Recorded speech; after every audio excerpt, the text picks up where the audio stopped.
안녕하세요. 반갑습니다. 여러분의 역사 완성자 유성환입니다. 너무 반갑습니다. 좋습니다. 여러분, 5번째 시간이고요. 우리 유성환의 한능검 벼락치기, 바로 조선시대 정치 파트 바로 들어가 보도록 하겠습니다. 가장 이 한능검에서의 메인 테마라고 할 수 있죠. 여러분, 우리는 시간이 없습니다. 같이 달려가 보셔야 됩니다. 자, 그래서 이 조선이 나오게 되는 간단한 과정, 그 다음에 15세기, 16세기, 17세기, 18세기, 19세기에 각각의 상황들이 있는데, 이걸 지금 다 암기할 생각하지 마시고요. 잠시 뒤에 나오는 조선의 주요 왕의 업적, 요게 가장 메인 포인트라고 할 수 있겠습니다. 바로 한번 들어보도록 할게요. 자, 고려 말에 권문세족들은 대농장과 음서로 진출했으며 보수적이며 불교를 바탕으로 하는 성격이 있었습니다. 자, 그에 비해서 고려 후기 때 새롭게 성장했었던 계층인 신진사대부는 중소지주 계층의 과거제로 관직에 진출했으며 개혁적이며 불교에 비판적인 성격이 있었는데요. 자, 그러한 신진사대부들 중에서도 옹건파 사대부와 급진파 사대부가 있었는데, 이 급진파 사대부인 정도전, 조준을 중심으로 해서 당시 성장했었던 이성계와 함께 조선이 건국되는 과정이 있었고요. 특히 이 이성계는 황산전투에서 전공을 올리면서 전국적인 유명 스타로 등장하게 되었습니다. 자, 그래서 1388년도에 위화도 회군이 있었고요. 그로부터 3년 뒤인 1391년에 과전법. 그러니까 엄밀하게 따지자면 과전법은 조선 건국 이전에 등장했기 때문에 고려 말에 있었어요. 그렇지만 조선 전기에 대부분의 토지 제도가 바로 이 과전법에 진행이 되었었고요. 1394년도에는 한양천도가 이루어지기도 했었습니다. 자, 여기가 제일 중요하죠. 우리가 아무리 벼락치기지만 제가 여러분 고려 왕은 외우라고 안 했죠. 이건 알아두셔야 돼요. 이건 알아두셔야 돼요. 어렵지 않아요. 할 수 있어요. 태정, 태세, 문단세, 예성, 연중, 임명선, 광인, 효현, 숙경영, 정순, 헌철, 고순. 이렇게만 하면 된다고. 할 수 있습니다. 여러분, 우리 할 수 있습니다. 태정, 태세, 문단세, 예성, 연중, 임명선, 광인, 효현, 숙경영, 정순, 헌철, 고순. 이렇게 어렵지 않게 갈 수 있으니까요. 요 한 명 한 명의 업적, 조선시대는 다 나온다고 보면 됩니다. 한능검 우리 심화 아닙니까? 같이 가보도록 할게요. 태조, 태종, 세종, 세조. 다 나와요. 다 중요해요. 그 다음에 9대 성종, 11대 중종, 조광조로 대표되는, 그 다음에 명종, 선조, 요 인물들 바로 지금 들어가 보도록 하겠습니다. 자, 태조 이성계입니다. 최근에 그 KBS 사극, 이방원이 이제 벌써 2차 왕자의 난까지 끝나고, 이제 왕위를 형한테서 받니 마니, 요렇게 이제 하는 과정까지 있더라고요. 어쨌든 조선 건국되었었고, 한양이 천도되었으며, 정도전, 아주 도전적인 인물 아니겠습니까? 그는요, 재상 중심의 정치를 펼쳐 나가려고 했었고요. 여러 책들 다 정도전이 썼습니다. 자, 법전으로 대표되는 조선 경국전도 있고요. 경제 문감은 행전적인 것. 그 다음에 불시잡변은 불교, 특히 그 중에서도 고려 후기 권문세족과 결탁했던 불교에 대한 통렬한 비판이 있고요. 그 다음에 삼봉집은 재상정치, 자신이 하고자 하는 정치의 이상적인 모습을 표현했던 것으로 유명합니다. 그렇지만 1차 왕자의 난으로, 이방원이 주도했었던 1차 왕자의 난으로 정도전이 이제 다른 곳에 가시게 되고요. 그리고 나서 왕위를 자신의 둘째 형인 정종한테 줍니다. 형님, 잠깐 맡고 계세요. 라고 하다가 결과적으로 넷째 형이 이 2차 왕자의 난을 일으키면서 또 이 둘째 형으로부터도 왕위를 찾아오죠. 그게 바로 누굽니까? 조선 3대 임금이었었던 태종 이방원이 되겠습니다. 자, 이방원은요, 하나도 왕권 강화, 둘도 왕권 강화했어요. 그래서 모든 권력을 왕에게 집중시킵니다. 그래서 자신을 도와줬었던 원경왕후 민씨로부터의 그런 권력도 가져오고요. 그리고부터 자신을 도왔던 4명의 처남을 싸그리 죽여버려요. 이게 대단한 인물입니다. 진짜로.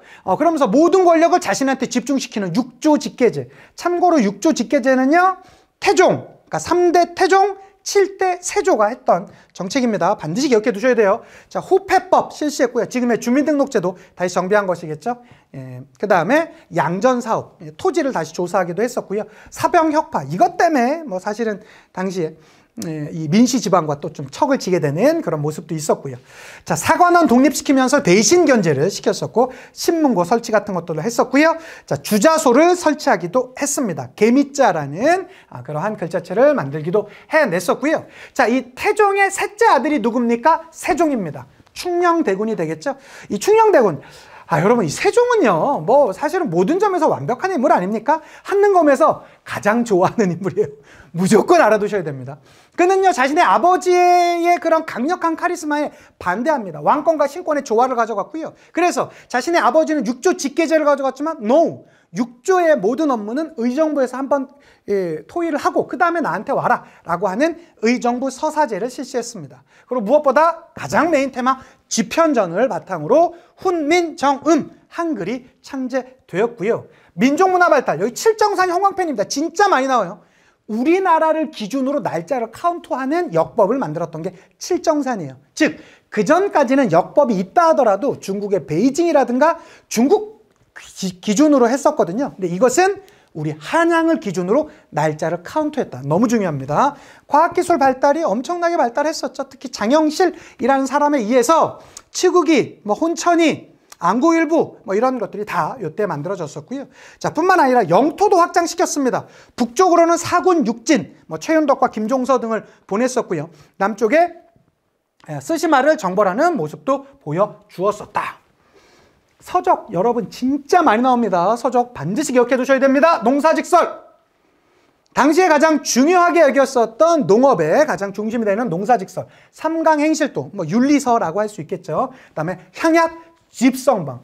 고려 때 있었던 약재와 관련돼 있었던 책으로는 향약 구급방이 있었고요. 조선시대 때 향약 집성방인데 이것도 역시 세종 때 지었고요. 정간보라는 책도 있었으며 해동 제국기, 신숙주라는 인물이 그 주변 나라들을 다녀본 것의 기행문을 적어오기도 했습니다. 자, 그렇지만 그의 아들이었었던, 세종의 아들이었었던 문종이 일찍 죽고요. 자, 단종이 12세에 왕위에 오르게 되었었고요. 이징홍의 난도 있었습니다. 자, 뿐만 아니라, 그런데 이때, 그렇죠. 세종의 아들이었으면 자신의 이 권력을 가져가기 많이 원했었던 누가 있었습니까? 바로 수양대군 세조가 있었고요. 세조가 계유정난에 의해서 정권을 가져오게 되었습니다. 그가 누굽니까? 수양대군, 즉 7대 왕이 되는 세조가 되겠습니다. 세조는 본인이 왕이 될 때의 모습은 참 안타까웠습니다. 뭡니까? 자신의 조카를 죽여가며 왕이 되었었죠. 그렇지만 사실 정치 자체로는 잘했어요. 예, 왕권 강화시켰었고요. 육조 직계제, 이 두 개는 누구랑 비슷합니까? 태종과 비슷하죠. 자, 뿐만 아니라 집현전 없앴죠. 경연 없앴어요. 경연은 왕과 신하가 같이 토론회 여는 거거든요. 조카 죽이고 왕 대놓고 무슨 토론을 열어요. 왕의 윤리? 이런 거 어떻게 공부할 겁니까? 집현전. 이것은 없애버려야죠. 그 학자들, 특히 집현전 중심의 학자들이 이 수양대군의 왕위 즉위에 상당히 반대하는 모습을 보였거든요. 자, 뿐만 아니라 우리나라로 지금으로 따지자면 헌법, 즉 조선의 경국대전 편찬을 시작했었고요. 거의 완성 단계까지 있었어요. 경국대전은 총 6개로 나눠져 있는데요. 히읗 들어가는 것들. 호전과 형전은 이때 다 완성이 되었었고 나머지도 거의 끝나갔는데 완성을 보지 못하고 죽습니다. 직전법, 요거 제가 다음 시간에 경제 파트에서 말씀드리겠지만 현직 관리에게만 수조권을 지급하는 것입니다. 아마 이거 세조 아니면 못했을 거예요. 어마어마한 카리스마가 있기 때문에 가능했고요. 원각사지 10층 석탑도 이때 건립이 되었었고 무엇보다 이시의 난도 있었습니다. 자, 그러한 과정 가운데 이 예종에게 왕위를 넘겨줬지만 예종은 1년 만에 죽게 되었었고요. 그리고 나서 성종, 9대 왕인 성종이 왕위에 오르게 되었습니다. 자, 고려의 성종은 6대고요. 조선의 성종은 9대입니다. 보통 성종이란 표현은요. 통치 규범이라든가 통치 체제가 완성되었을 때 붙여주는 이름이에요. 즉 조선의 9대 임금이었었던 성종은 조선의 유교적 통치 조직, 통치 이념이 완성되었음을 뜻하고요. 경국대전이 이때 완성됩니다. 이때 완성됩니다. 그리고 홍문관이 설치되었었고요. 경영 부활해야죠. 성종이잖아요. 유교적으로 어떻게 나라를 다스릴지 이렇게 고민했던 모습들. 사림이 등용되기 시작했었고요. 관수 관급제.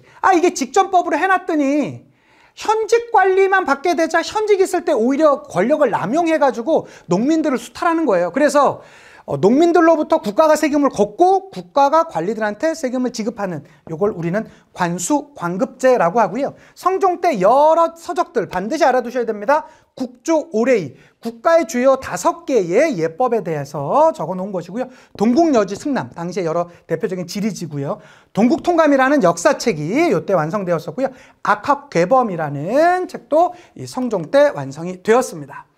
자, 그리고 10대 연산군이 왕위에 오르게 되니 연산군은요 사실은 우리 한능검에서 나올 건 딱 2가지밖에 없습니다. 사화, 사림이 화를 입는 사화. 첫 번째 사화, 무오사화가 있습니다. 무오사화는요 이때는 이미 죽은 인물이에요. 김종직이 자기가 살았을 때 썼던 책 중에 의제를 조문하는 글을 썼습니다. 그런데 사실 이 연산군은 세조 라인이거든요. 세조의 후손인데 의제를 조문하는 것, 즉 어린 사람으로부터 왕위를 찬탈했던, 그때 왕위를 빼앗겼던 인물이 의제예요. 즉, 요 글은 세조의 왕위 찬탈을 비판하는 것 같은 그런 느낌을 주었었고요. 이것과 관련돼 있었던 살인들이 화를 입었던 사건이 무오사화입니다. 자, 그리고 갑자사화. 이 연산군의 어머니 패비 윤 씨의 원수를 갚자! 이러면서 나왔던 게 갑자사화고요. 생모 패비 윤 씨의 원수를 갚자라는 것이 바로 연산군이었었는데요. 이때도 너무나 많은 폐악질을 일삼다 보니까 중종 반정으로 물러나게 되었습니다. 자, 그 다음은 11대 중종입니다. 중종은요, 사실은 중종이라는 왕 자체보다 조광조라는 인물. 처음부터 읽어볼까요? 조광조. 뒤에서부터 읽어볼까요? 조광조. 조광조, 조광조. 신기하죠? 기묘하죠? 맞아요. 마지막엔 기묘사화로 끝나요. 조광조가 물러나면서 조광조 주변에 있었던 살인들이 화를 입었던 게 기묘사화입니다. 근데 한때 이 조광조가 왜 그럴 수밖에 없었냐? 조광조는요, 진짜로 모든 점에서 완벽한 인물이에요. 자신한테 너무 철두철미해. 근데 이런 사람들은 주변에 친구가 별로 없지. 왜? 목에 칼이 돌아도 할 얘기는 하거든. 왕한테 계속 다그쳐요. 당신 세자교육 못 받았잖아요. 이렇게 해서 어떻게 합니까? 이래서 어떻게 조선을 통치하겠습니까? 다스리겠습니까? 이러면서 계속 숙제 내주고요. 뭐라고 하고, 당신 이게 부족합니다. 저게 부족합니다 하면서 막 하니까 초기에는 고마웠지. 그렇지만 현량과 실시하면서 사림들이 등용됐었어요. 소학도 보급시켰었고요. 향촌의 자치 규약을 실시했습니다. 경연도 강화했어요. 이 경연에서 맨날 중종이 혼났어요. 조광조한테. 자, 소격서, 일종의 도교 행사였지만 약간 미신적인 요소가 있었던 소격서도 폐지했고요. 그렇지만 이 중종 반정 과정 가운데서 반정 공신이 되었었던 인물들 중에 3분의 1을 삭제시켜버려요. 이 사람 별로 한 것도 없는데 여기 공신이 올라가 있네? 이건 안 되지 하면서 삭제 하다 보니까 집단적인 반발을 가져오게 되었었고, 또 그때쯤 조광조로부터 좀 떨어지고자 했었던 바로 중종의 마음이 합해지면서 기묘사화. 앞에서부터 읽어봐도 조광조, 뒤에서부터 읽어봐도 조광조, 조광조, 조광조. 신기한 기묘한 이름, 기묘사화. 주초위왕, 즉 조씨가 왕이 되려고 한다라는 그런 사건이 중심이 되면서 결과적으로는 중종이 멀리 나가게 되고요. 인종도 거의 1년 만에 죽게 됩니다. 그러면서 명종이 왕위에 오르게 되는데요. 명종 때는요, 대윤과 소윤의 싸움, 우린 그걸 외척 간의 갈등이라고도 표현합니다. 그래서 을사사화라는 사화가 있었고요. 을묘외변도 있었어요. 을묘외변으로 인해서 비변사가 상설기구, 원래 비변사는 임시기구였었는데요. 언제나 있는 기구인 상설기구가 되었습니다. 누구 때요? 요 명종 때 을묘외변으로 그랬고요. 이때쯤 되면서 이제 문정왕후가 완전히 분탕진 칠 때거든요. 그러다 보니까 엄청나게 많은 사회 동요가 나타나게 되었었고, 대표적인 게 임꺽정의 난이 이때 있었습니다. 자, 뿐만 아니라 양재역 벽서 사건이라고 그래서 당시에 문정왕후의 약간 비판적인 모습이 있었던 그런 사람들을 전부 다 이제 옥에 가두고 실제로 처벌했던 사건이 바로 이 양재역 벽사 사건, 바로 이 명종 때 있었습니다. 기억해 두시고요. 그 이후에 왕이 되었던 인물이 14대 선조가 되겠습니다. 선조는요, 사림이 집권하는 모습이 있었어요. 즉, 요 시기가 언제 시기냐면 16세기 말이거든요. 선조가 집권할 때쯤이. 이 16세기 말쯤 되면서 16세기는 사림의 시대였어요. 선생님, 근데 어떻게 사림이 집권합니까? 사림이 수가 월등히 많았거든. 그러자 최종적으로 사림이 집권했던 데가 선조 때고요. 이 선조 때 사림들은 또 자신들의 이 이해관계와 자신들의 유리한 관계에 따라서 붕당이 형성되었습니다. 대표적인 게 사림이 동인과 서인으로 나눠졌었고요. 이조전랑이 자리를 두고 또 동인은 북인과 남인으로 나뉘어지는 모습이 있었습니다. 정연이 모반 사건과 세자 책봉 문제 때문에 그런 모습들이 있었고, 무엇보다 선조하면 임진왜란이 가장 메인 테마다라고 할 수 있겠죠. 이 임진왜란은 잠시 뒤에 다시 말씀드리겠습니다. 이렇게 해서 태조, 태종, 세종, 세조, 그 다음에 성종, 중종, 명종, 선조까지 이어지는 조선 전기의 주요 왕의 업적들, 또 내용들 다 살펴봤고요. 그 이후에는 이제 27강, 조선의 주요 왕 두 번째입니다. 조선 후기의 주요 왕인데요. 광해군, 인조, 효종, 현종, 그 다음에 숙종, 영조, 정조로 이어지는 그 왕들의 퍼레이드 계속 이어가 보도록 하겠습니다. 자, 선조의 둘째 아들이었었던 광해군이 있었습니다. 광해군은 임진왜란 때 정말로 최고의 활약을 보여주었지만 아버지로부터 사랑을 받지 못했어요. 그리고 아버지의 갑작스러운 죽음에 의해서 왕이 되었습니다. 그렇지만 그는 소수파 정권이었고요. 북인이 지지해 줍니다. 자, 이러한 이 소수파 정권의 왕은요, 뭔가 좀 오버할 수밖에 없었어요. 예. 뭐 전후복구 사업하면서 양안이라든가 호적 작성하면서 상당히 어느 정도 개혁적인 모습을 보여줬지만, 이 중립외교와 대동법 실시로 본인이 왕권에서 물러나게 되는 사건이 있었습니다. 대동법이란 건 제가 경제 파트에서 다시 한번 말씀드리겠지만, 쉽게 말해서 권력자들이 세금을 더 내는 체제예요. 그러다 보니까 이 대동법 때문에 광해군이 쫓겨났다 이런 말도 있을 정도였었고요. 무엇보다 중립외교가 실질적인 계기가 되었었죠. 임진왜란 때 우리를 도와줬었던 명나라가 이제 후금에 의해서 위협을 받게 되자 명나라가 우리의 출병을 요청합니다. 근데 이땐 명과 후금을 봤을 때 누가 봐도 후금이 세 보이거든요. 그래서 어떻게 한다? 강옥림이라는 사람을 보내고, 야, 네가 정세를 살펴보고 센 쪽에 붙어라 라는 모습을 보게 돼요.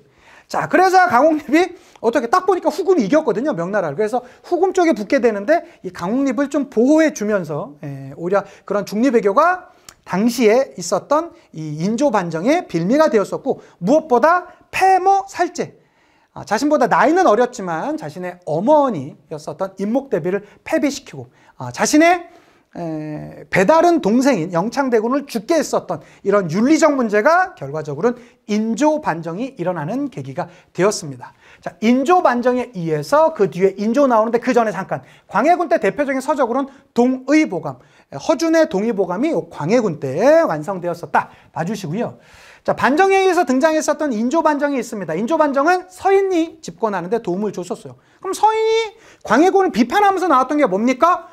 명나라에 대한 의리를 지켜야 된다. 즉 칭면 배금 정책을 지켜야 된다라는 것이었었고요. 이것으로 인해서 후금의 공격을 받게 됩니다. 우린 그걸 1627년에 정묘호란이라고 하고요. 정봉수, 이립 등등이 막아내면서 어느 정도 형제 관계를 유지하고 떠났어요. 그렇지만 한 10년쯤 지나서 이제는 다시 욕을 해요. 야, 이제 형제 아니야. 나한테 형이라고 그래. 라고 하면서 후금이, 즉 후금이 이름 바꾸면 청나라인데요. 청나라가 우리한테 군신관계를 요구하는 거예요. 이걸 받아줄 것이냐 말 것이냐를 놓고 실제로 우리가 싸우자. 이걸 어떻게 받아줄 수 있냐. 그래서 이 주전파가 승리하게 되면서 우리는 싸우는데 사실 싸우는 게 아니라 일방적 막기를 결정했던 것이죠. 그래서 일어났던 게 바로 병자호란입니다. 남한산성에서 항전을 했지만 45일여간의 요 남한산성의 전투 끝에 결과적으로는 그냥 너무나 처참한 결과를 가져오게 되었었고요. 군신관계를 수용하게 되었습니다. 우린 그걸 뭐라고 하죠? 삼전도의 굴욕이라고 합니다. 이런 것들 봐주시고요. 자, 그래서 이 인조의 첫 번째 아들이 소현세자고요. 두 번째 아들이 복림대군인데 이 둘은 둘 다 청나라의 볼모로 잡혀갔다가 이 소현세자와 청나라 관리들과 또 청나라에 당시 들어와 있었던 서양 선교사들과 상당히 좀 끈끈한 유대관계를 보여주자 인조가 소현세자를 싫어해요. 그래서 10년 만에 돌아왔었던 소현세자가 몇 달도 안 돼서 의문의 죽음을 맞게 되고요. 둘째 아들이었었던 복림대군이 다음 왕이 되니 그가 효종입니다. 효종은 북발운동, 즉 북발론을 펼쳤었고요. 이 북발은 효종은 진짜로 싸우고 싶었지만 당시에 효종을 떠받쳐줬었던 서인들의 집권 연장을 위해서, 정권 유지를 위해서 북벌이라는 그러한 약간 이 추상적인 개념을 좀 주장했다라는 얘기가 더 많죠. 송시열, 송중길, 이완 등등이 있었고, 이때 이 북벌을 주장하면서 또 준비하면서 성장했었던 군사력으로 나선 정벌을 하기도 했다 정도로 봐주시면 좋겠고, 효종 다음 왕이 현종입니다. 현종하면 예속 논쟁이에요. 당시 왕실의 최고 어른이었었던 장렬왕후, 다른 말로 자의대비라고도 하는데요. 이 자의대비가 상복을 몇 년을 입을지를 놓고 남인과 서인 간의 싸움이 벌어졌던 것이죠. 즉 현종의 아버지였었던 효종이 죽었잖아요. 근데 효종은 첫째 아들이 아니라 둘째 아들, 차남 아닙니까? 그러니까 서인은 차남의 딸은 상복을 입을 걸 결정을 해요. 1년설을 주장합니다. 그에 비해서 남인은요, 야, 차남이 어딨어? 왕인데 왕은 모든 법도로부터 넘어서는 거야 라고 하는 3년설을 주장해요. 자, 그렇게 되자 이 둘 중에서 사실 현종 자체는 당연히 아버지가 적장자함을 인정받는 3년설을 주장하고 싶었겠지만 당시의 힘은 서인이 셌어요. 그러자 자의대비가 상복을 1년만 입기로 결정을 합니다. 이걸 기해예송이라고도 해요. 자, 그리고부터 15년이 지나서 효종 비가 죽습니다. 그런데 이때 자의대비는 여전히 살아 계셨어요. 여전히 살아 계셨어요. 이때 그러면 이 왕비가 죽었을 때, 대왕대비가 죽었을 때, 효종비가 죽었을 때 자의대비가 상복을 몇 년 입냐를 놓고 1년설과 9개월설을 놓고 싸우는데요. 이때 남인이, 즉 적장자로 인정받는 것이 인정받습니다. 이걸 갑인예송이라고도 해요. 즉 이 두 싸움이란 건 뭐냐면 서인이 주장했었던 건 신권과 왕권 중에 신하의 권리가 왕권을 능가할 수도 있다는 걸 상징적으로 보여주는 것이겠고요. 자, 남인은요, 신권과 왕권 중에 당연히 왕권은 신권보다 우선되어야 된다라는 그러한 윤리적, 철학적 싸움이다라고 할 수 있겠습니다. 즉 현종 때 예속 논쟁이 있었다. 요거 반드시 기억해 두시고요. 그 이후의 왕이요 19대 숙종입니다. 숙종은요, 정치판을요 확 바꾸는 걸로 유명했습니다. 숙종, 경신왕국, 기사왕국, 갑술왕국인데요. 요때 이 현종 때 마지막에 남인이 이기잖아요. 그러다 보니까 숙종 초기 때도 남인이 권력을 갖고 있었어요. 근데 이 남인이 권력을 갖고 있었는데 이게 숙종이 별로 좋지 않았거든요. 그래서 경신왕국 1680년에 남인으로부터 허적의 유학사건이라고 하는데 이 남인이 역모를 꾸민다라는 것을 뒤집어 씌워가지고요 서인 쪽에 모든 권력이 넘어가게 되는 것을 경신왕국이라고 합니다. 자, 그러다가 요때 또 서인이 모든 권력을 갖고 있으니까 숙종은 한 판을 이렇게 판 뒤집기를 하면서 권력을 유지하는 형태의 모습을 즐겼거든요. 그래서 요때 등장했던 인물이 바로 희빈 장씨, 장희빈입니다. 이 장희빈이 중심이 되어서 기사왕국이 일어나죠. 그래서 서인에서 전부 다 남인으로 바뀌고 이 기사왕국 중에 누가 죽습니까? 조선의 실질적 주인공이라고 했었던 당시 서인의 거두 송시열도 이 기사왕국 때문에 죽어요. 예, 그럴 정도였고요. 그 이후에는 다시 갑술왕국으로 인해서 서인이 권력을 가져가게 되고 이 경신왕국 때부터 요 남인 처리 문제를 놓고 강경하게 할 것이냐 노론파, 온건하게 할 것이냐 소론파가 조금 나누어지다가 이 갑술왕국 때 완전히 좀 분리되는 그런 모습이 있었습니다. 자, 숙종 때는요 안용복의 활약이 있었고요. 안용복은요 울릉도 독도 일대를 다니면서 일본에 2번이나 가서 야, 울릉도 독도 요거 다 조선 거다 까불지 마라 라고 해서 당시 일본의 관리로부터, 국가로부터, 당시 에도 막부로부터 확인도 받고 오는 모습을 보여줬었고요. 백두산 정계비, 특히 이 간도의 영토 문제를 정리했었던 1712년에 백두산 정계비가 세워지기도 했었으며 대동법이 전국으로 실시되는, 즉 광해군 때 실시되었었던 대동법이 숙종 때 전국으로 실시되는, 무려 100년 만에 전국으로 실시되는 그런 모습이 숙종 때 있었습니다. 자, 그러다가 경종, 이 경종이 누구냐면 장희빈 아들이거든요. 4년 만에 죽어요. 그리고 나서 그의 동생 최숙빈의 아들인 영조가 왕위에 오르게 되니 그가 바로 영조입니다. 조선에서 가장 왕을 길게 했던 인물인데요. 이 영조와 정조는 여러분 정말로 시험 문제 많이 나옵니다. 최숙빈의 아들입니다. 즉 최숙빈은요 무술이 출신이에요. 그러니까 영조는 기본적으로 어머니의 신분에 대한 컴플렉스가 있어요. 그가 왕이 되었던 이유가 바로 아버지가 왕이기 때문에 왕이 됐지만 엄마의 신분이 궁궐에서 가장 낮은 무술이 출신이었기 때문에 바로 영조는 그러한 컴플렉스가 있었습니다. 자, 그렇지만 그는 정치를 한번 잘해보려고 했었어요. 탕평 정책을 펼칩니다. 서원도 정리했었고요. 탕평비 건립 진짜 많이 나옵니다. 그 다음에 산림의 존재를 부정하는 그러한 책임 정치를 구현하는 모습의 탕평 정책을 펼쳤지만 노론의 세력에 기반을 두고 왕이 됐던 인물이다 보니까 어느 정도의 한계점이 있었습니다. 민생 안정책, 이거 진짜 많이 나오죠. 그 중에서도 가장 메인 균역법입니다. 너무너무 중요합니다. 1년에 군포를 2필 내던 걸 1필로 줄였다. 요거 너무 형광펜입니다. 별표 3개 쳐주시고요. 신문고가 부활되었었고요. 사형수에 대해선 3심제가 실시되었으며 청계천 정비는 우리 MB 때보다 이미 영조 때 어느 정도 정비가 되었었다라는 거 알아두셨으면 좋겠고요. 자, 서적으로는 속대전 기억해 두시고요. 법전이 있습니다. 동국문헌 비국, 백과사, 일종의 백과사전이죠. 이런 게 있었고, 영조 초기 때는 어떤 난도 있었다? 2인좌의 난도 있었다라는 거 같이 체크해 주셨으면 좋겠습니다. 자, 이러한 영조가 자신의 아들이었었던 사도세자를 죽이죠. 그리고 사도세자의 아들이 왕위가 되니 그가 바로 세손 정조가 되겠습니다. 영조의 손자죠. 탕평정치예요. 그러니까 자신의 할아버지 영조도 창평정치를 펼쳤지만 정조만큼 똑똑하지 못했거든, 영조는. 그래서 좀 완만하게 하는 완농탕편이었는데 정조는요, 시시비비를 명확하게 가려요. 야, 너 나 설득시켜봐.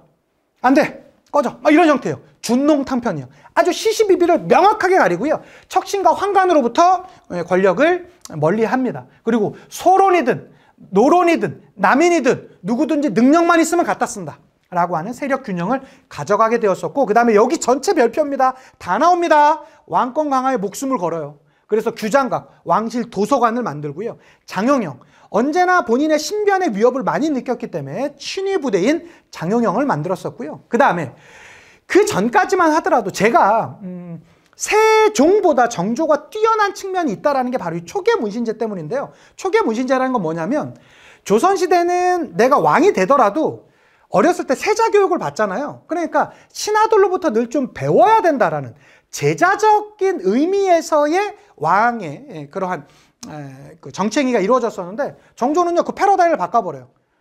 만 37세 미만의 젊은 관료들을요 직접 선발을 해서요 뽑아서 너 이거 공부해와. 너 이제 일하지 말고 요거 레포트 써봐. 요거 공부해봐 라고 하면서 여러 명의 신하들한테 스승 관계를 맺어요. 사제 관계를 맺어요. 이때 근데 이 사가 누구예요? 바로 정조예요. 그러니까 왕이 신하를 가르친다라는 게 바로 초계문신 제도입니다. 이거 너무 중요하고요. 화성 축조했습니다. 특히 화성 축조하는 과정 가운데 이 기술을 도움 주었던 인물이 바로 정약용이 되겠고요. 거중기로 화성 축조하는데 기간을 상당히 단축시켰었고, 또 정조가 만들었으니까 화성 한번 행차해야 되지 않겠습니까? 행차할 때 한강을 건널 때 배다리를 통해서 효율적으로 건널 수 있었다. 이거 너무 중요하고, 자, 민생 안정은요. 서울 차별 없어요. 야, 서울이라고 문제가 뭐야? 똑똑하기만 하면 나 뭐든지 받아줄게. 수령권안을 강화시키면서 향약을 수령이 주관하게 했었고요. 신의 통공, 요거 진짜 많이 나오죠. 그래서 금난 정권을 혁파시켜요. 금난 정권이라는 게 뭐냐면, 당시에 시전 상인들이 난전을 금할 수 있는 권리를 갖게 되면서 오히려 그들이 이 상행위를 주도하는 그런 모습이 있었거든요. 그러자 누구든지 자유롭게 상행위를 할 수 있다라는 게 바로 신의 통공이에요. 이게 신의 년에 일어난 통공정책이라는 뜻이거든요. 이게 다 누구 때? 정조 때 있었습니다. 자, 정조 때는요, 대전 통편, 즉 법전, 그러니까 경국대전, 속대전, 대전 통편, 대전회통, 요게 주요 법전 4개인데요. 경국대전은 성종 때 완성되었었고, 속대전은 영조 때, 대전 통편은 정조 때, 그 다음에 대전 회통은 흥선대원군, 즉 고종 때 완성이 됐습니다. 요 4개의 법전 반드시 기억해 두셔야 되고, 외교 문서를 정리했었던 동문휘고 등등도 있었다. 그렇지만 1800년 정조의 갑작스러운 죽음에 의해서 순조, 헌종, 철종에 이어지는 3대 60여 년가량의 세도 정치가 안동 김씨와 풍양 조씨에 의해서, 아주 유력 가문들에 의해서 진행이 됐었는데요. 소수 가문들이 모든 권력을 독점하게 되자 우리나라의 이 정상적인 정치 시스템은 무너지게 되죠. 그러면서 매관매직이 성행했었고요. 농민의 수탈, 삼정의 문란이 아주 극에 달하게 되었습니다. 이 삼정의 문란은 정정, 군정, 황곡이라고 하는 그런 모습들이 있었다. 조선 후기의 주요 왕들 너무 중요합니다. 꼭 기억해 두시면 좋겠고요. 자, 그 다음은 외란과 호란으로 넘어가 보도록 하겠습니다. 15세기 4대 교린, 16세기 비변사와 임진왜란, 17세기 호란으로 이어져 가보도록 하겠습니다. 자, 15세기의 이 조선의 외교는요, 4대 교린이었어요. 4대는 명예 4대였고요. 태조 때 대립했었고 요동수복했습니다. 태종 때 사대하는 모습이 있었고요. 교리는 친구들과 사귄다라는 거예요. 주변 친구들과 사귄다라는 거예요. 그래서 여진에게 강경책과 회유책, 일본에게 강경책과 회유책을 펼쳤습니다. 여진에게는 사군유축 개척해버려요. 그리고 3인 정책, 주로 삼남 지방의 사람들을 요 여진 지역에 가서 살도록 얘기도 했었었고요. 토관제도, 그 지역에 있는 사람들에게 관직을 맡기는 토관제도 실시했었습니다. 자, 회유 정책으로는 무역소, 경성이라든가 경원에 무역소 설치하면서 그들과 무역할 수 있게 만들어졌었고요. 그 다음에 사신 접대소 등등을 만들어내기도 했었습니다. 자, 일본도 마찬가지예요. 강경책도 했었어요. 쓰시마 정벌했잖아요. 누구 때? 세종 때 이종무를 시켜서 쓰시마도 정벌했지만 회유 정책도 펼쳤습니다. 알았어 놀아줄게. 이게 바로 삼포개항이죠. 부삼포, 연포, 제포에 삼포동이 있었고요. 개해약조. 세종 때 개해약조가 있었습니다. 그러면서 일본과의 어느 정도 무역을 정리했던 내용들이 있었어요. 자, 그러다 16세기 때 일본 놈들이 문제가 있는 거예요. 중종 때 삼포회란을 일으켜요. 그래서 비변사, 즉 군사를 담당하는 임시기구인 비변사를 설치하기도 했었고요. 을묘외변도 있었습니다. 명종 때 을묘외변. 이때 을묘외변 때로 인해서 비변사가 상설기구화되었었고요. 임진왜란이 일어나게 되면서 비변사가 최고 권력기구로 가게 되었습니다. 그래서 비중 있는 삶을 살아가기 위해선 명, 상이, 최선이다. 제가 요 말씀 드렸었죠. 요거. 그래서 이 중종 때 비변사가 설치되었었고, 명종 때 상설기구화 되었으며, 선조 때 최고 권력기구화 되었었다. 요 내용이 조금 더 이해가 필요하신 친구들은 본강, 28강 본강에 가면 제가 요 내용 더 자세하게 말씀드려놨습니다. 자, 임진왜란으로 들어가 볼게요. 임진왜란은 총 란의 기간은 7년인데요. 7년 내내 싸웠던 건 아니고 초기 2년 싸우다가 3년 휴전했었고요. 다시 2년 싸우는 이러한 패턴이 있었습니다. 자, 여기 앞에 있었던 전투와 뒤에 있었던 전투를 구분만 해주시면 돼요. 요 순서까지, 물론 제가 이거 순서대로 적어놓은 것인데 순서까지는 사실 여러분 못 드셔도 됩니다. 자, 부산진 전투에 정발 장군이 정말 끝까지 항전했지만 안타까운 최후를 맞게 되었었고요. 충주에서 신립 장군이 탕금대 전투를 펼쳤지만 안타까운 최후를 맞게 되었었고요. 이 탕금대 전투 이후 선조는 이 피난을 떠나게 되었습니다. 자, 그렇지만 이러한 위기 가운데 이순신의 활약이 있었으니 그가 바로 옥포해전의 첫 번째 승리가 있었었고요. 그 이후 이순신 장군의 하객진전법이 대표되는 한산도 대첩, 그 다음에 김시민 장군의 진주 대첩, 그 다음에 조명연합군이 이에서 평양선이 탈환되었었고요. 그 다음에 정문부의 북관대첩, 그 다음에 권율의 행주대첩. 우리가 흔히 임진왜란의 3대 대첩, 이건 누가 특히 정한 게 아닙니다. 근데 일반적으로 임진왜란의 3대 대첩을 한산도, 진주, 행주 요렇게들 흔히들 많이 얘기를 하곤 합니다. 그런 걸 물어보진 않을 거예요. 한능검에서. 자, 그리고 요 휴전 중간에 어느 정도 이 협상을 해요. 근데 이때 이 일본 애들이 뭘 주장하게 되냐면, 야, 명나라 황제의 그 딸을 우리 도요토미 히데요시의 첩으로 주고 조선인의 팔도광산이라며 우리랑 가까운 쪽, 그러니까 일본이랑 가까운 쪽, 경상도, 전라도, 충청도, 경기도를 우리한테 넘겨, 이런 말도 안 되는 요구를 해요. 그러자 다시 시작이죠. 우린 그걸 정유재란이라고 하고요. 1597년입니다. 이때 칠천량 해전에서 원균 장군께서 시원하게 해 드시고요. 그리고 나서 그때 백의종군 했었던 이순신 장군의 컴백 무대가 바로 명량대첩이죠. 이것이 진도 울돌목에서 어마어마한 우리나라 전투 역사상 최고의 승리를 거두었었고요. 그리고 요 사이에 도요토미 히데요시가 죽게 되면서 일본 애들이 퇴각할 때 한 명도 살려보내지 마라 라고 하면서 마지막 전투를 벌였으니 이게 노량해전인데 이 노량해전에서 이순신 장군께서 돌아가시죠. 그런 내용. 특히 임진왜란 때 의병 기억해 두셔야 됩니다. 홍의 장군인 곽재우가 있었고요. 경상도 지역 일대에서 활약했었습니다. 고경명 장군도 있었습니다. 전라도 일대에서 활약했었고요. 조헌 장군은 충청도 일대에서, 서산대사는 묘향산 일대에서, 사명대사는 금강산 일대에서 이러한 의병을 활약하셨었는데 임진왜란 이후 포로 송환 문제를 놓고 대표로 갔던 인물이 바로 사명대사입니다. 사명대사는 회답 겸 쇠환사라고 해서 다시 일본과 협상을 벌이는 그런 모습도 있었다.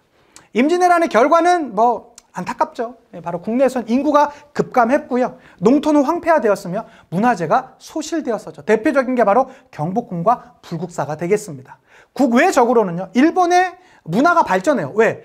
이 임진왜란을 다른 말로 도자기 전쟁이라고도 하거든요. 그래서 우리나라 도자기를 그렇게 많이 훔쳐가요. 뿐만 아니라 도자기뿐만 아니라 도공, 도자기를 만드는 사람들, 뭐 2, 3평으로 대표되는 그런 최고의 도자기 기술자들도 강제로 데리고 가는 그런 모습이 있었고요. 성리학이 발달합니다. 퇴계 이황의 제자였었던 강항이 이때 포로로 잡혀가서 일본에 성리학을 전달해 줍니다. 그래서 일본의 성리학을요, 다른 말로 퇴계학이라고 해요. 이때 강항이 성리학을 만든 주희보다 내 스승인 퇴계 선생의 학문이 더 높다, 뭐 이러한 얘기를 하면서 일본의 성리학이 뭐 퇴계학이라는 학문으로 불리기도 했었습니다. 자, 이때 명나라는 쇠퇴하고요, 여진이 성장하는 그러한 모습이 있었다. 일본에서도 이 도요토미 히데요시의 죽음 이후 그 도요토미 히데요시의 가문과 그 다음에 도쿠가와 이에야스 가문의 싸움 끝에 결과적으로 도쿠가와가 이기면서 1603년에 에도 막부가 열리기도 합니다. 이게 이제 임진왜란의 결과인데, 이건 뭐 세계사, 우리가 보통 공부할 때 나오는 것이니까 그냥 참고적으로 하나만 더 기억해 두시고요. 자, 17세기로 가면서 상황은 급변합니다. 이때 후금이 더 성장하는 거예요. 자, 그래서 이 후금이 누구한테 우리나라를 공격해 옵니다. 인조는 강화도로 피신하면서 항전의 의미를 보여주었었죠. 정봉수, 이립 등의 활약에 의해서 형제관계 맺고 어느 정도 이제 협상하고 끝났습니다. 근데 이때 후금이 더 성장해요. 국호를 청으로 바꿔요. 우리한테 군신관계를 요구해 오는데요. 이때 싸우자라는 주전파와 화친하자라는 주화파가 있었으나 주전파가 이기면서 싸우기로 하죠. 그렇지만 사실 싸웠다라기보다는 그냥 일방적으로 두드러 맞은 겁니다. 병자호란 때 왕족들은 강화로 피신했으나 인조와 세자는 남한산성으로 들어가요. 전쟁 준비가 전혀 안 돼 있었거든요. 그래서 어떻게 한 달 반 만에 바로 군신관계를 수용하는 삼전도의 굴욕을 당하게 되었었다라는 거 전체적으로 봐주시면 되겠습니다. 되셨죠? 이제 마지막 조선의 통치제도가 되겠습니다. 조선이 조금 길죠? 어쩔 수 없어요, 여러분. 어쩔 수 없어요. 이게 가장 메인 테마입니다. 가보도록 하겠습니다. 조선의 통치제도. 조선의 통치제도도 고려의 통치제도와 좀 흡사한 측면이 있습니다. 일단 크게 보자면 중앙관직과 지방관직이 있어요. 먼저 중앙관직부터 보겠습니다. 중앙관직은 삼정성으로 대표되는 의정부입니다. 의정부. 지금 말로 따지자면 뭐 총리겠죠? 총리. 재상. 그리고요, 왕 직속 사법기관인 의금부가 있어요. 특히 이 의금부에서는 뭐 변란을 꿈꾼다든가 역모 사건 이런 것을 검사하는 것이고요. 의금부에 들어가면 일단은 몸에서 성하게 걸어 나온 사람이 거의 없습니다. 자, 승정원은요, 지금 말로 따지자면 대통령 비서실입니다. 그래서 왕명을 출납하거나 뭐 비서 역할을 했던 것이고, 사헌부, 사관원, 홍문관 요 세 개를 말해서 3사라고 하고요. 이 3사는 조선의 언론 역할을 했었어요. 권력 독점과 부정을 방지하는 것들이었었고, 원래는 2사였습니다. 사헌부와 사관원, 이 양사였었다가, 이게 이 홍문관이 언제 만들어지냐면 성종 때 만들어지거든요. 이 성종 때 만들어지면서 3사가 되는 거예요. 그래서 양사 때도 언론 역할을 했었고 3사 때도 다 같은 언론 역할입니다. 사헌부는 관리들의 비리 비행을 감찰하는 거, 사관원은 간쟁, 즉 잘못된 정책이나 이런 것들을 얘기하는 것이고요. 홍문관은 왕의 경연이라든가 정치적 자문을 해주는 것인데, 경연은 왕과 신하들의 토론의 장이라고 했었죠. 그래서 요 세 개를 말해서 뭐라고? 3사 언론 역할을 했었다. 이들은 서경권이 있었습니다. 서경권이란 건 관리 인사권에 대해서 일종의 동의권이라고 할 수 있겠고요. 오품 이하의 관리들에게 주로 행사했었습니다. 그 외에도 최고의 교육기관인 성균관도 있었고요. 역사 편찬기관인 춘추관, 그 다음에 한양의 행정을 담당하는 한성부 등도 다 중앙관직에 있었습니다. 의정부 밑에는 6조가 있었죠. 2호 예병현공인데요. 2조는 인사, 호조는 재정, 예조는 외교와 교육, 병조는 군사, 형조는 법률, 공조는 건축 등등에 해당이 되겠습니다. 그래서 이렇게 구분하시는 게 더 좋아요. 왕권을 강화시켜줬던 제도와 기관이 있습니다. 대표 중에 6조 직계제. 누구 때 있었다고요? 태종과 세종. 의금부, 왕권 강화죠. 승정원, 왕의 말을 나오는 것이니까 당연히 왕권 강화고요. 과거제, 조선시대 때 마지막 과거의 최종 시험은요, 왕이 등위를 결정하거든요. 당연히 과거하면 왕한테 충성을 다하겠다고 하지 않겠습니까? 왕권 강화입니다, 과거제는. 그에 비해서 왕권을 견제하거나 좀 약화시키는 것도 있어요. 대표적으로 의정부 서사제, 누구 때? 세종 때입니다. 그리고 의정부는 일단 정승들, 재상들이 모여갖고 회의를 하다 보니까 왕이라 하더라도 무조건 하세요 이렇게 할 수 없는 거거든. 그리고 3, 4. 왕한테 비판도 할 수 있는 언론기구니까 당연히 왕권을 견제할 수 있었을 것이고요. 경연과 상소. 경연은 왕과 토론회장을 여는 것이고 상소는 왕의 정책에 대해서 이 선비들이 자신의 의견을 낼 수 있다 보니까 왕권을 견제하는 요소를 보여주기도 했습니다. 자, 조선의 지방제도로 가보자면 일단 8도예요. 이건 고려와 구분해달라고 했었죠. 고려는 5도 양계거든요. 5도는 일반행정구역이고요. 양계는 바로 군사행정구역이었었는데 조선은 그런 거 없어요. 전부 다 그냥 8개로 나눠놨어요. 전라, 경상, 충청, 강원, 경기, 황해, 평안, 함경 이렇게 8개로 나눠져 놨습니다. 여기에 해당되는 사람들은 관찰사예요. 즉 여러분이 문제를 푸시다가 어떻게 지문 가운데서 관찰사라는 단어가 나오면 무조건 조선입니다. 다른 말로 감사라고도 해요. 그래서 평양감사, 이게 그 평안도 관찰사를 평양감사라고도 불렸었는데요. 이 조선시대는 관찰사, 고려시대의 5도의 짱은 안찰사거든요. 그러니까 안찰사가 나오면 무조건 고려, 관찰사가 나오면 무조건 조선, 이렇게 기억하시면 되겠습니다. 이러한 8도 밑에는, 그러니까 제가 경기도 사니까 경기도 밑에는 그 이후에 지방자치제도 그 조직이 있잖아요. 기초지방자치단체가 있잖아요. 대표적으로 남양주시, 수원시, 화성시 같은 데가 다 경기도 안에 있지 않습니까? 그걸 말하는 거예요. 부목, 군현.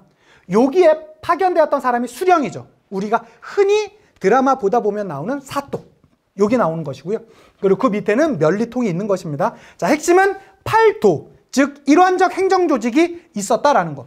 고려시대 때는 이원적이라고 했었잖아요. 일반 행정구역도 있고 군사행정구역도 있었는데 조선시대 때는 전부 다 일원적이요. 딱 하나요. 8도. 그리고 관찰사의 힘이 셌고요. 과거보다. 수령의 힘도 세졌습니다. 특히 관찰사는요, 수령을 평가하기도 했어요. 고과제로 평가하기도 했었고, 속현이 사라졌다.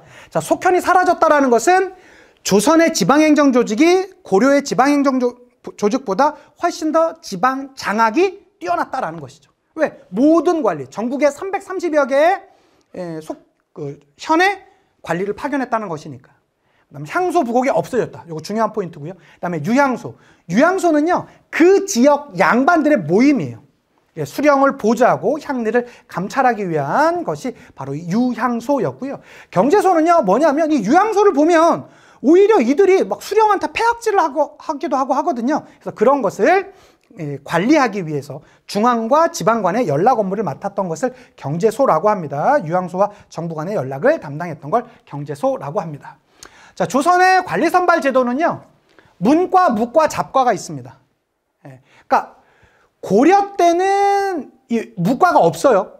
그렇지만 조선 때는 무과가 있다는 거. 요게 이제 포인트고요. 조선시대 과거에 대표적인 게 문과는요, 예조에서 주관했었고요. 속과 대과 이렇게 이제 진행해 와서요, 초시, 복시, 전시 요 순서로 진행이 되었어요. 요게 자세하게는 안 나옵니다. 중요한 건 이런 게 나와요. 응시할 수 없는, 이 문과에 응시할 수 없는 계층이 있었어요. 그들이 누구다? 서얼.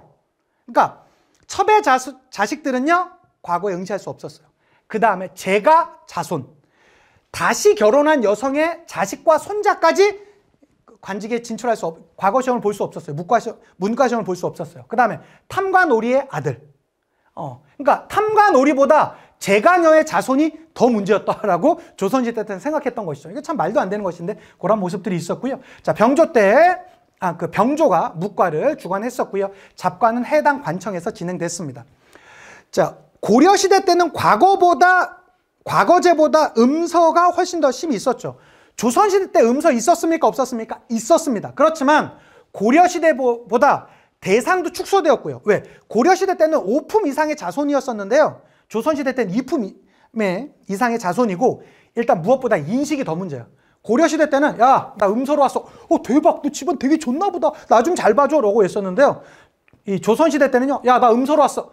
아유, 너 그럴 줄 알았다, 이 낙하산아. 아유, 저 쓰레기. 이렇게 나오는 분위기예요. 그러다 보니까 이 인식이 무섭다 보니까 음서로 왔다 하더라도 과거 시험을 다시 보는 경우가 훨씬 더 많았습니다. 또 일종의 천거제도도 있었습니다. 기존의 관리를 대상으로 추천하는 것이었었는데, 대표적인 게 이 중종 때 조광조에 의해서 현량과가 실시되기도 했었고요. 인사관리 시스템은 이때는 되게 뛰어났었어요. 상피제, 서로 피한다라는 것이거든요. 그래서 같은 가문의 출신이라든가 같은 친척들이 있다라면 같은 부서라든가 그 지역의 발령을 피하는 것이었었어요. 그다음에 서경권, 관리들의 인사에 동의권 같은 것도 있었고요. 임기가 정해져 있었습니다. 보통 2년, 수령 같은 경우는 1년 내지 2년이었었고요. 근무 평가가 시행되기도 하는 이러한 행정 운영 시스템은 참으로 뛰어났었던 게 바로 조선이다. 조선의 군사제도는요, 양인 개병제였었고요. 16에서 60세까지입니다. 자, 군역의 면제는 현직 관료와 학생, 샹리들은 군역이 면제되었었고, 전기제도와 후기제도가 있는데요. 조선 전기의 중앙군은 5위였습니다. 궁궐과 수도 방어를 맡았었고요. 근데 5위라는 것보단 조선 후기 때 5군영은 동그라미 치시고 반드시 기억해 두세요.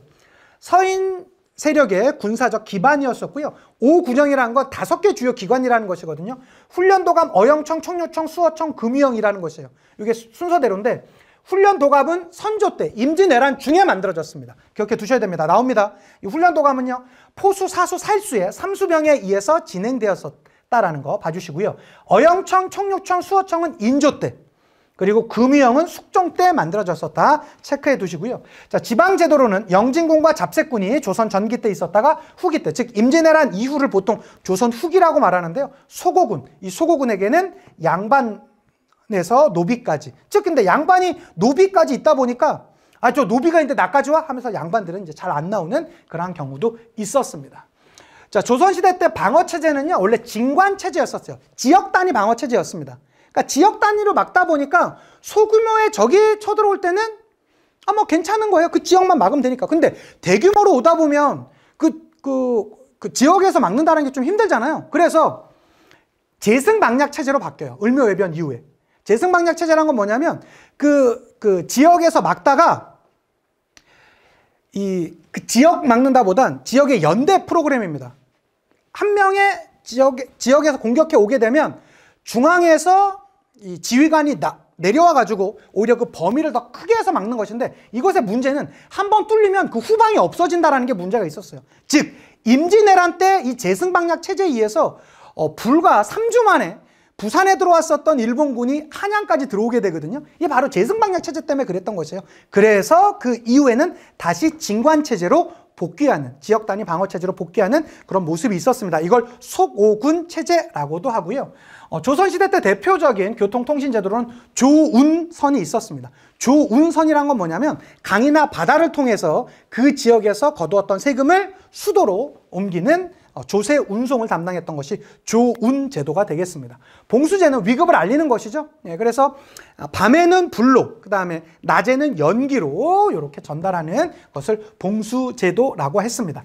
역참제, 공문을 전달하는 것인데요. 보통 20에서 30km 단위로 역을 두고요. 거기에서 숙박시설과 말을 이용할 수 있는 것으로 인해서 아주 단시간에 공문을 전달하는 역할을 담당했던 것이 바로 이 조선의 교통통신제도다라고 할 수 있겠습니다. 되셨죠? 여기서는 중앙관직 요거 은근 많이 나오고요. 그 다음에 지방제도 정말 생각보다 많이 나옵니다. 꼭 같이 체크해 두시면 좋겠습니다. 자, 조선의 전체적인 흐름, 거기다가 조선의 한 명도 빠짐없는 왕의 업적, 거기에다가 지방제도, 이 중앙제도까지 다 정리했어요. 여러분 대단하십니다. 잘하셨고요. 이제 다음 시간에는요, 조선에 남아있었던 경제, 사회, 문화 파트 또 다음 한 시간에 다 정리할 거예요. 수고 많으셨고요. 다음에 더 좋은 모습으로 또 찾아뵙도록 하겠습니다. 인사드리고 마칠게요. 역사가 완성되는 그날까지 와!